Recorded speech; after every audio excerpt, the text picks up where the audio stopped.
සුබ දවසක් වේවා සියලු දෙනාටම. සුබ අලුත් අවුරුද්දක් වේවා.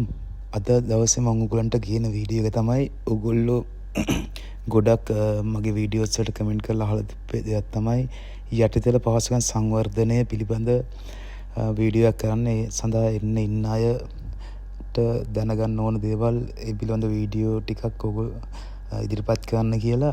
ඇතරම නමුත් මම ඒ පිළිබඳ ඔයගොල්ලන්ට වීඩියෝ නොකළේ නිවැරදි තොරතුරු සහ ඊට අවශ්‍ය වීඩියෝ මුකුත් නැති නිසා. නමුත් මම ඊට පසුව ඔයගොල්ලන්ට ඒ සඳහා අවශ්‍ය තොරතුරු ලබා දීම සඳහා අද දවසේ වීඩියෝ කරන ඉදී ඔයගොල්ලන්ට වැටුප් කොප්පු මොනවද ලැබෙනවද යටතේ ඔයගොල්ලෝ මොනවද කරන්න තියෙන්නේ කියන ටික මම අද පැහැදිලි කිරීමක් කරනවා. මුලින්ම අපි බලමු යටිතල පහසුකම් සංවර්ධනය යටතේ ඔයගොල්ලෝ මොනවටද ගන්න කියලා ඊශ්‍රායලයේ රැකියාව සඳහා.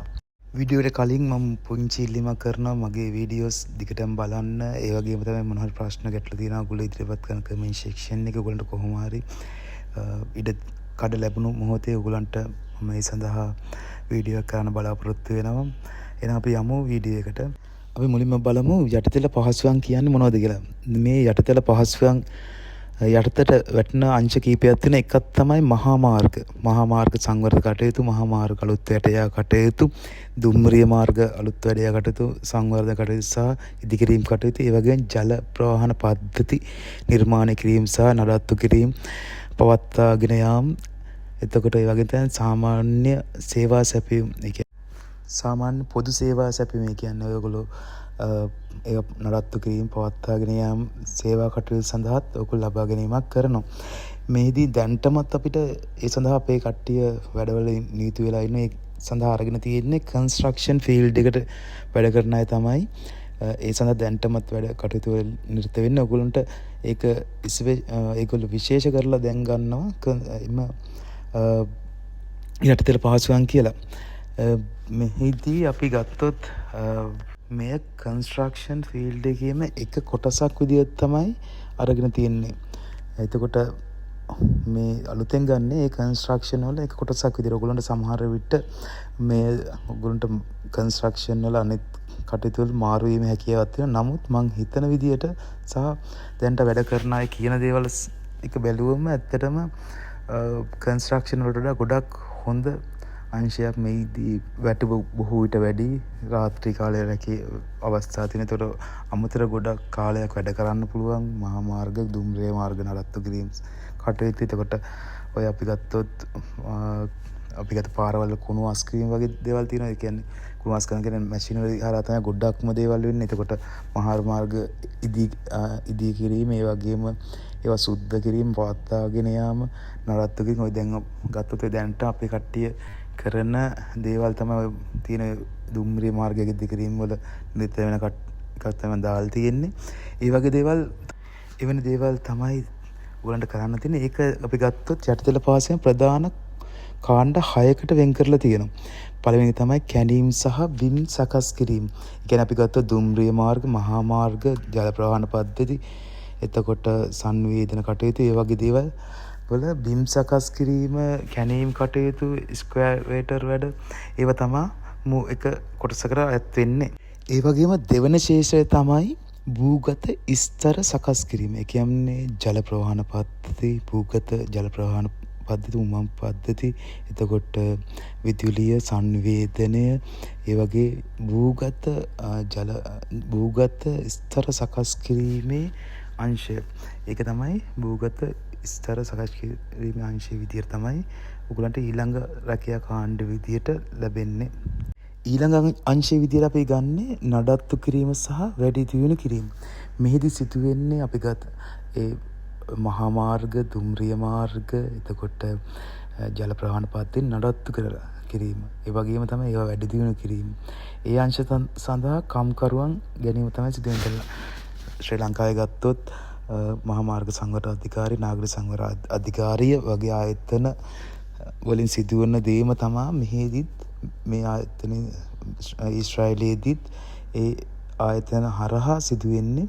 මෙහිදී අපි ගත්තොත් දැන් අපේ සමහර අය තියෙනවා දුම්රිය මාර්ග වල කියන්නේ කැපීමේ කටයුතු කරන ඒ මැෂිනරි තියෙන ඒ හරහා මගින් කැපීම සිදු කරනවා. ඒක නලත්තු කිරීම. එතකොට අපි මහා මාර්ගයේ අපි පිරිසිදු කිරීම කටයුතු කරනවා. ඒ මැෂිනරි හරහා කරන ඒවා තියෙනවා. එතකොට ඒ වගේ දේවල් තමයි නඩත්තු කිරීම සහ වැඩි දියුණු කිරීම කියන්නේ අලුතෙන් අපි ගත්ත පාරවල් ඉදි කිරීම, කොටස් වැඩි දියුණු කිරීම වගේ දේවල් මෙම අංශයෙන් සිදු කරන. ඒ සඳහාත් සේවකයන් බඳවා ගැනීම සිදු කරනවා. ඊළඟ අංශය තමයි ඉදිකිරීම සහ එක්කලස් කිරීමේ අංශය. ඒ කියන්නේ ඉදිකිරීම construction and assemble work. ඒ යටතේ කොන්ක්‍රීට් අත්තිවාරම් දැමීම, මහා මාර්ග, දුම්රිය මාර්ග සඳහා අවශ්‍ය බාධක සකස් කිරීම. කියන්නේ අනිත් අංශය තමයි බර මෙවලන් සහ අතින් ක්‍රියාත්මක කරන මෙවලන් ක්‍රියාත්මක කිරීම සඳහා අවශ්‍ය සේවකයන් බඳවා ගැනීමේ අංශය. ඒ කියන්නේ අපි ගත්තොත් ව්‍යාපෘති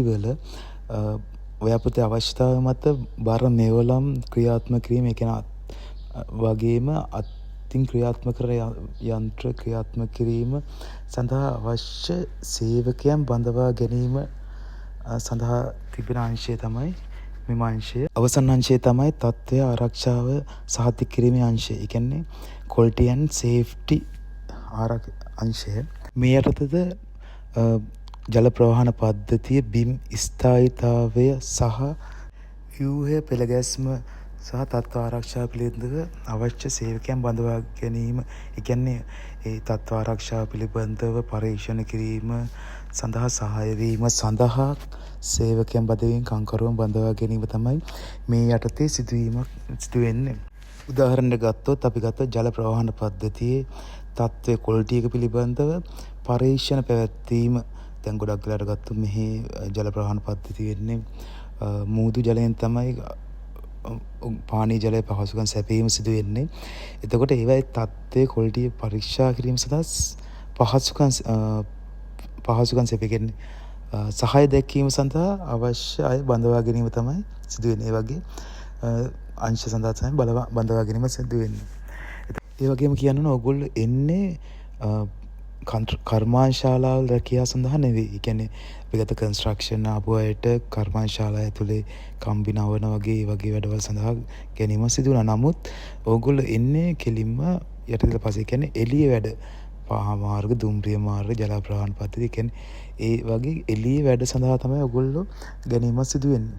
ඒක රැය වෙන්න පුළුවන්, දවල් වෙන්න පුළුවන්.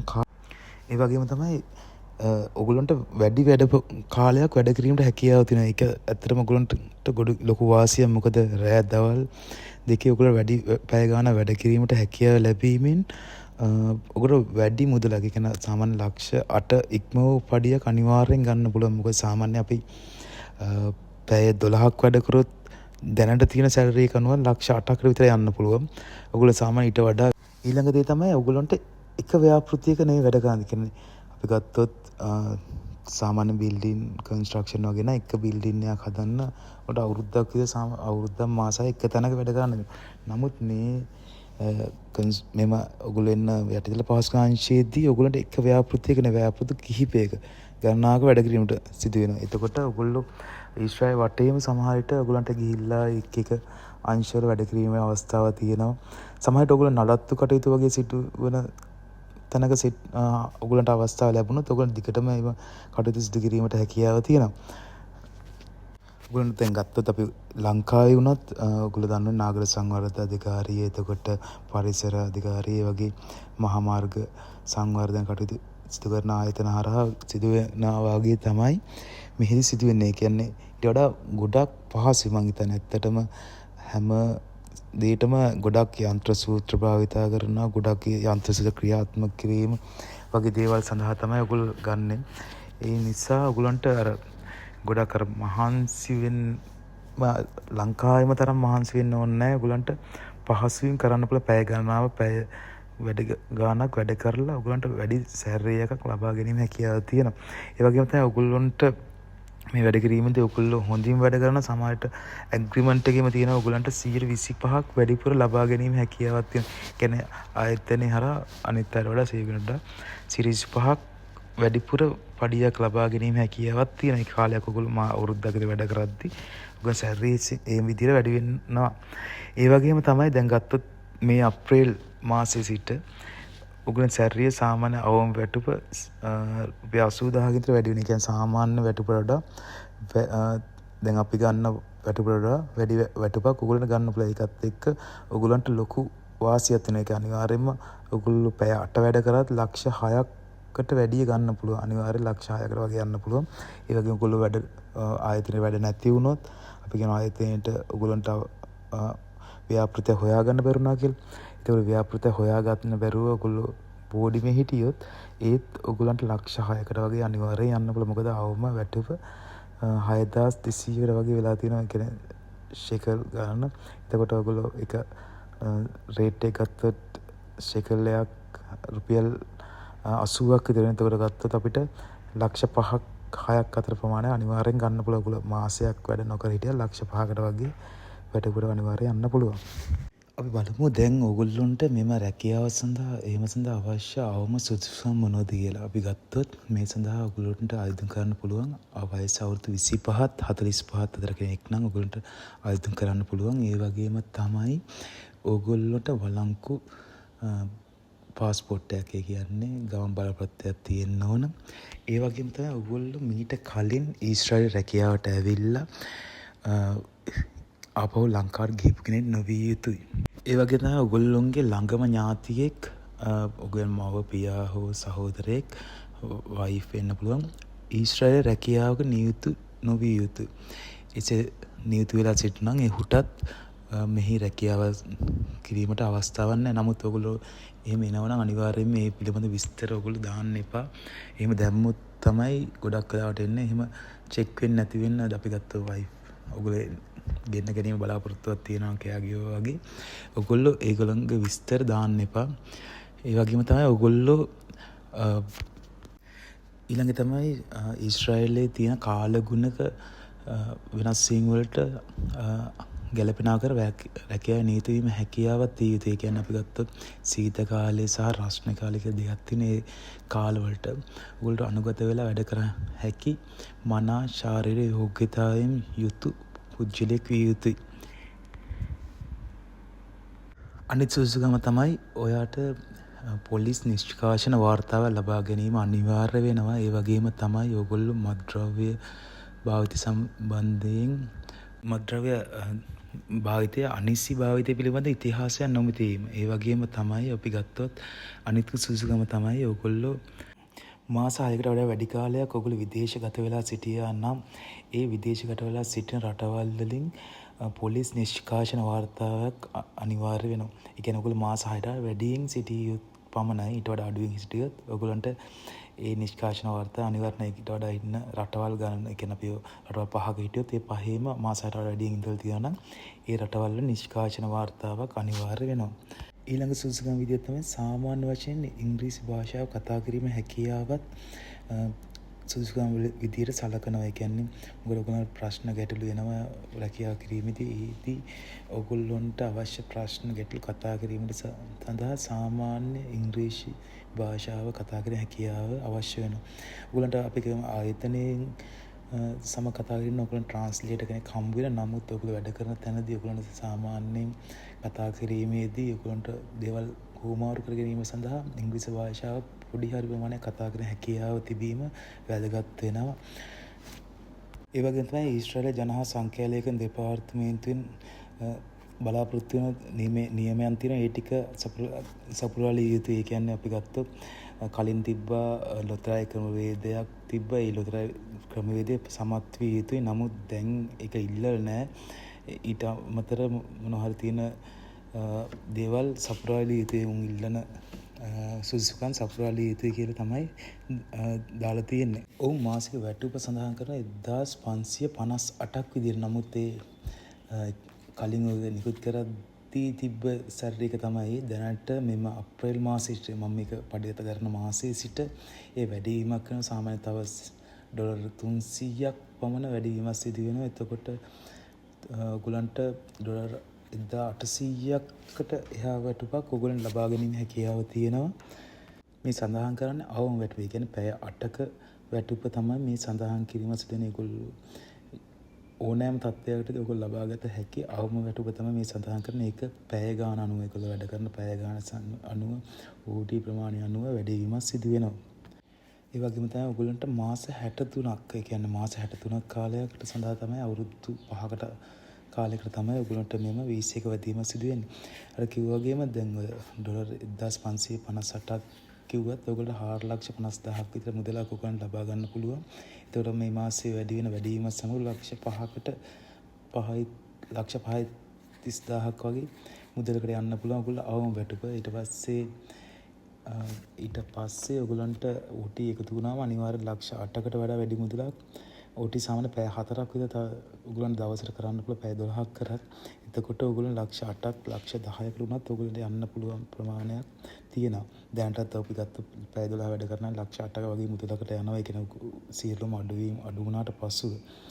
එතකොට ඔයගොල්ලන්ට අනිවාර්යෙන් ලක්ෂ 10කට වුණත් ලක්ෂ 9කට වගේ මුදලකට යන්න පුළුවන්. ඔයගොල්ලෝ පැය 12ක් වැඩ කරොත් සමහර පැය 12ට වැඩි වෙන්න පුළුවන්. මොකද යටිලා පාසුකම් යටතේ ඔයගොල්ලන්ට රාත්‍රී කාලේ වැඩ කිරීමේ අවස්ථාවක් තියෙනවා. දැන් ගත්තොත් මගේ යහළුවන් ඉන්නවා. වුන් අපි ගත්තොත් ආදේශ වැඩ කියන්නේ කුණු එකතු කිරීම වැඩ වගේ ඒගොල්ලෝ රාත්‍රී කාලේ තියෙන ඒගොල්ලෝ පැය 14 වැඩ කරන අය ඉන්නේ. ඔවුන් සෙකල් 14,000 15,000 හොයන අය ඉන්නේ. ඒගොල්ලෝ අනිවාර්ය ලක්ෂ 10ක වගේ වැටුපක් ඔයගොල්ලෝ ලබනවා.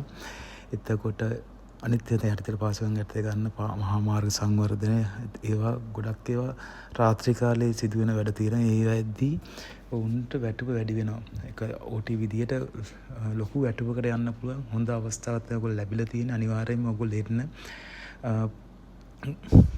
ගොඩක් අය කියාවි ඔයගොල්ලන්ට අවුවේ වැඩ කරන්න වෙනවා, කාන්තාරවල වගේ වැඩ කරන්න වෙනවා, සීත කාලේ වැඩ කරන්න. නමුත් දැනටමත් අපේ කට්ටිය වැඩ කරනවා. උන්ට එහෙම අමාරු දෙයක් ගොඩක් අමාරු නෑ. ඒක ලංකාව වගේ අර ගොඩක් අමාරුවෙන් වැඩ කරන දේවල් නෑ. ගොඩක් පහසුවෙන් ඔයගොල්ලන්ට යන්ත්‍ර සූත්‍ර භාවිතයෙන් ඔයගොල්ලන්ට පහසුවෙන් පැය 14ක් 14ක් වුණත් පහසුවෙන් වැඩ ගන්න පුළුවන්. ඒක ගොඩක් මහන්සියක් නැතුව වැඩ කිරීම හැකියාව තියෙනවා. ඔයගොල්ලෝ ඒ සඳහා අවශ්‍ය සුදුසුකම් සපුරාගෙන අනිවාර්යයෙන්ම මේ සඳහා ඉල්ලුම් කරලා ඉන්ටර්වයුව පාස් වෙලා අනිවාර්යෙන් එන්න.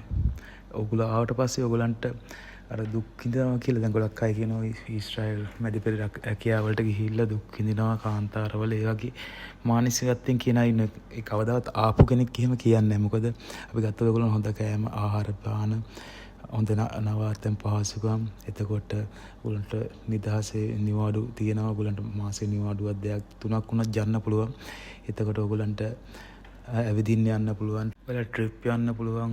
ඒ වගේම ඔයගොල්ලන්ට මියුසිකල්, ඒ වගේම අවුරුදු උත්සව ගොඩක් ෆන්ක්ෂන් තියෙනවා. ඔයගොල්ලන් නිදහසේ ඔයගොල්ලන්ගේ ජීවිතේ විඳින්න අවුරුදු 5 ඔයගොල්ලන් දුක් විඳින්න නෝනේ. ඇත්තටම ඔයගොල්ලෝ ඇවිල්ලා යම් මුදලක් හම්බ කරලා වාහනයක් පැදලා කියන්නේ ඔයගොල්ලන්ට වාහනයක් ගන්න පුළුවන්. එක මාසෙ සැලරියක් කියන්නේ වාහනයක් ගන්න සෙකල් 5000ටත් කා එකක් ගන්න පුළුවන්.